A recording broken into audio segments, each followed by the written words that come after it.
Swadeshabhimani K Krishnapillai നാടുകടത്തപ്പെട്ടപ്പോൾ മഹാരാജാവായിരുന്നത് Sreemoolam Thirunal. കേരളത്തിലെ ആദ്യ സാമൂഹിക പരിഷ്കരണ സംഘടനയായ സമത്വ സമാജം സ്ഥാപിച്ചത് വൈകുണ്ഠസ്വാമികൾ. ആരുടെ ആത്മകഥാപരമായ കാവ്യമാണ് ആത്മാനുതാപം? ചവറയച്ചൻ.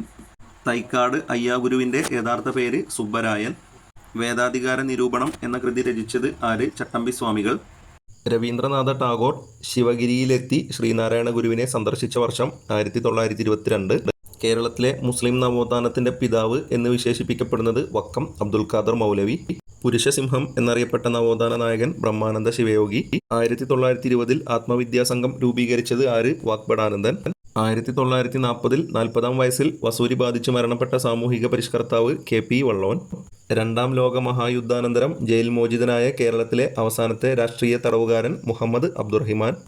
അച്ചിപ്പുടവ സമരം, മുക്കുത്തി സമരം തുടങ്ങിയവ നയിച്ചത് ആര്? ആറാട്ടുപുഴ വേലായുധ പണിക്കർ.